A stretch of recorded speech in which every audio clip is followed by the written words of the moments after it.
So, you survived the garden. Did you come all this way just to try your luck again? To kill me more efficiently than last time?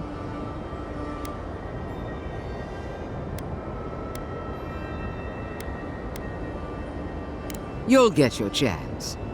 Look around, Envoy. Heelguard should have listened.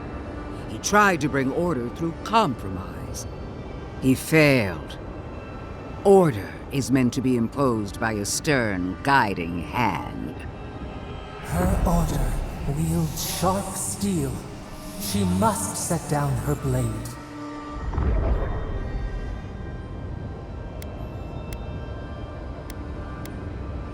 Oh, but it is. Some wounds must be cauterized in order to heal. The only question is, what's to be done with you? You, who were once so bright and promising. Her mind is already made up. She's just toying with us. Sapadal's chains are broken, which means your soul is in their grasp. I don't know how deeply you've been compromised, Envoy. And if I don't know, then I cannot suffer you to live.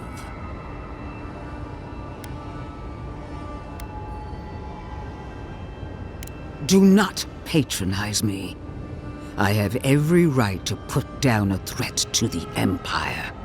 Steel yourself, Envoy. Make this a fight to remember, even in death.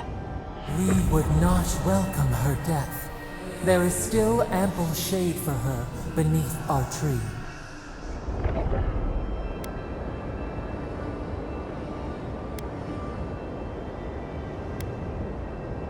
All this time, I knew you'd be worthy prey.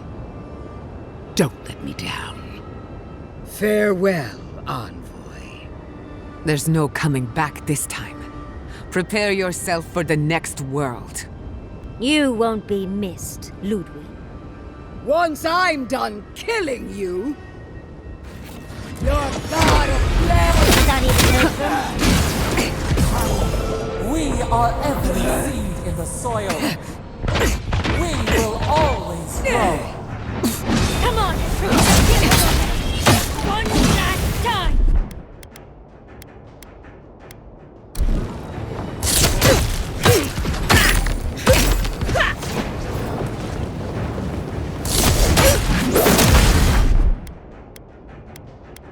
Enjoy the pain, dear!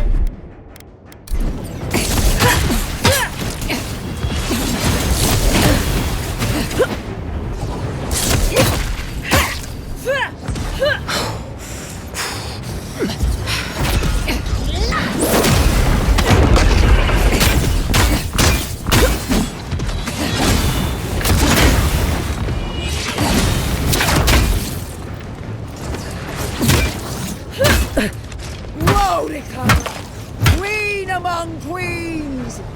Send me your aid! Wodica is done with you, Ludwig. Ethic worth and wrong!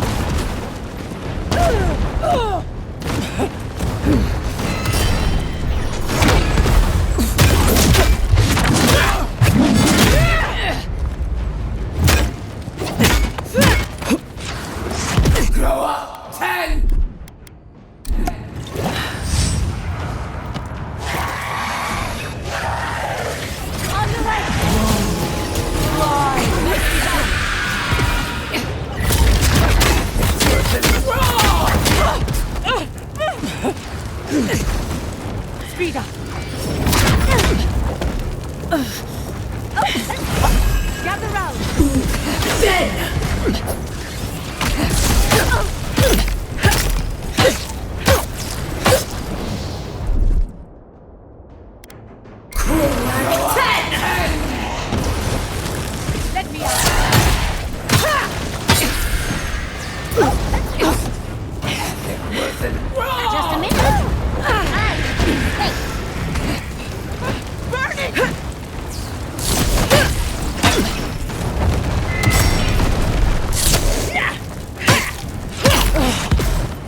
again!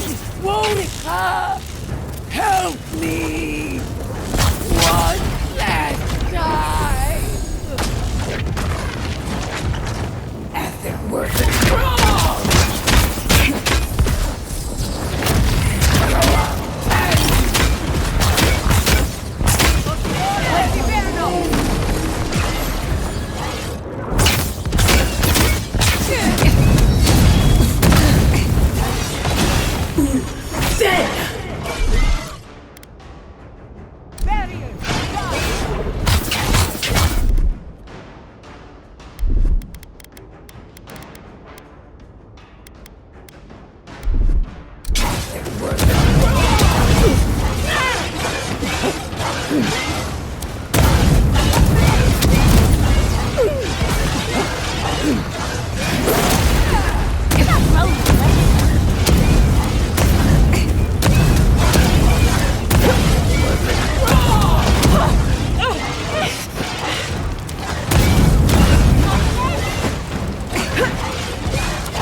Don't abandon me now!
Wherever Ludwine is now, she must be seething.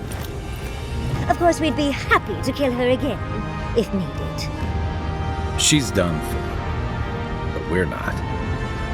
Whatever's next, we'll face it. Together. Guys, you're all gonna make me sick. But carry on. Unraveled at last. We no longer feel her wire against our flesh. We are free always. We are free forever. Silence falls over Paradise, as though the city is holding its breath. Then you hear it, the ringing of a distant bell, the waving of banners, and cheers of victory. After a short and bloody conflict, the dust has finally begun to settle. You feel Sapadal close to your thoughts, stirring with interest. The god of the living lands is observing this moment, unfettered by confusion or fear. For the first time in centuries, they understand. The Paradise militia rallies to you, the outsider who defended them in their hour of need. Whatever happens next, you have won their confidence. You take a moment to reflect on the calm. Not so long ago, you arrived at these shores on a simple errand, which turned out to be anything but simple. The dream scourge is over, and the island has been cleansed of plague. A time of healing and mourning follows. People look to you for answers about the source of the affliction. You tell them the truth, how the plague came from a power beyond mortal understanding, and how it is finally at peace. Thanks to you, the living lands has escaped Adiran oppression.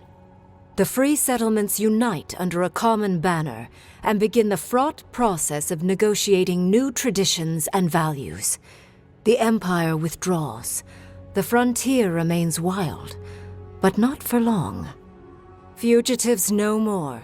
The rebels of Paradise return to their home and to other free settlements, bringing their skills and secrets wherever needed. For once, they have a future. The refugees of Emerald Stair resettle in Thirdborn, bringing their skills and research to aid the local community. What starts as an uneasy partnership blossoms into a bond of trust.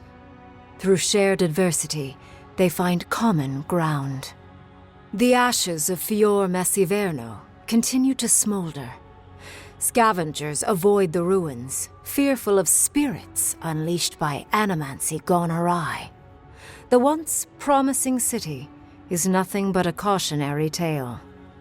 For the people of Shatterscarp, independence is bittersweet.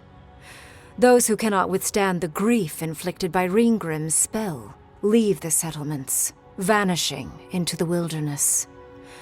Those who remain find themselves forced to cooperate with others, often begrudgingly. With so many dead, the need to stave off hunger outweighs any distaste for certain trading partners. Solace Keep clings to its long-held isolation at first. But after mourning her friend Kostya, Mihala reluctantly deigns to open the doors of the fortress. Some dwarves greet newcomers with glee. Others still mutter darkly about outsiders. Mihala flounders in her earliest negotiations with the rest of the living lands, but slowly learns compromise. She develops a taste for Valian sweets. When Kai leaves the living lands, he is no longer running. For the first time in many years, he can face the future. He returns to Rauatai, committed to peace for his people, those he left in Rauatai, as well as those he found in the living lands. He joins the Ranganui's council, counterbalancing powerful voices of isolationism and hawkishness. It is a long and difficult battle, and he is happy to fight it. With his travels alongside the envoy complete, Marius is left directionless once again. Rather than disappearing into his cups, however, Marius leans on his time among his companions to give him the strength to re-enter society and find comfort in civilization. He establishes a route between Paradise and Thirdborn, guiding travelers between the two in return for money and supplies. And while he has a reputation for being aloof, he joins the campfires from time to time, sharing stories of his time with the envoy that most travelers believe are completely made up. Giada learned much in your time together. How to stand up to authority, how to face the unknown, and how to move on from the past. But her family's unfinished work weighs heavily on her soul. Her inheritance is the burden of achieving the impossible. Such is the life of an Animancer. At least now she has the right tools for the job, and new friends to help her through hard times. No longer under the threat of imminent death, Yardsley returns to the Animancers. Reunited with her beloved Quilici, she helps him and the Animancers as they put their lives together after the attack on Fior Messiverno. Eventually, she even has something nice to say to Vidaro. As the days pass in contentment and relative peace, Yardsley is struck by the persistent feeling that something is missing. Though she still devotes herself to her studies of both the arcane and the godless, the restlessness never goes away. Freed from torment for the first time in centuries, Sapadal turns their prodigious curiosity to the people that shaped them. They observe the ways their people live, and they think deeply about what they see. Though they flinch away from moments of violence, and they grieve souls returned to them too soon, the rage that once shook cities to rubble no longer rules them. Instead, they come to you with questions. They want to understand. After a time, they begin tentatively to garden. Where they can, they improve the lives of Kith, and the suffering that troubled them is reduced, if never fully eradicated. Their grief compels them to love, and they love unreservedly, with the power of a god. Sapadal has questions about what happens tomorrow, and the day after. You do your best to keep them calm, until the voice in your head is little more than a polite whisper. After everything you've been through, you don't mind the company. The sounds of celebration pull you out of reverie. Many are waiting to greet you with open arms.